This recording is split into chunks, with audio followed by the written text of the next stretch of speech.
Hello বন্ধুরা, তোমরা কে কে pizza খেতে ভালোবাসো? আমি কিন্তু পিৎজা খেতে খুব ভালোবাসি। অনেক দিন ধরে ভাবছিলাম পিৎজা খাবো পিৎজা খাবো, কিন্তু তোমাদের দাদা ভাইয়ের নিয়ে যাওয়ার মতন একদম সময় হচ্ছিল না।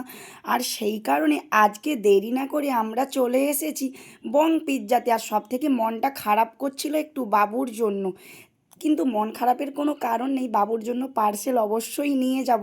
আমরা চলে এসেছি আমাদের তমলুকের বং পিৎজাতে, তোমাদের দাদা ভাই, আমি আর চিকু।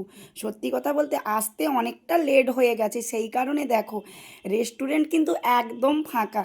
তো রেস্টুরেন্ট ফাঁকার সাথে তো কোনো স্বাদ নেই, আমাদের পেট ভরানো নিয়ে কথা। কিছুক্ষণের মধ্যেই কিন্তু আমাদের সামনে চলে এসেছে চিকেন তন্দুরি আর পিৎজা। আর কি বলবো, আমরা বড় পিৎজাটা অর্ডার করেছিলাম, তার কারণ আমি জানি বড় পিৎজাটা আমরা তিনজন কেউ খেতে পারবো না। বড় পিৎজাটা অর্ডার করার একটাই কারণ, বাবুর জন্য পার্সেল নিয়ে যাব বলে। আর তোমাদের দাদাভাই বলেছিল এইসব বাজে আলবাল খাবার আমি কিন্তু খাই না। আমি তো শুনে খুব হাসি পাচ্ছিল, বলছে আমার বিরিয়ানি সাদা ভাত অনেক ভালো। আমি বলেছিলাম তুমি একবার খাও, ও বলেছিল ঠিক আছে তাহলে চলো। তো বন্ধুরা, হাসির কথা কি বলবো, তোমাদের দাদা ভাই পিৎজাটা খাওয়ার পর বলছে সত্যি তো দারুণ টেস্ট, আবার একবার আসবো পিৎজাটা খেতে। আমাকে বলছে তো ওরা চিকুর দৌলতে যাই হোক, আমার পিৎজাটা তাহলে খাওয়া হলো, টেস্টটা কিন্তু খারাপ নয়, ভালোই লেগেছে।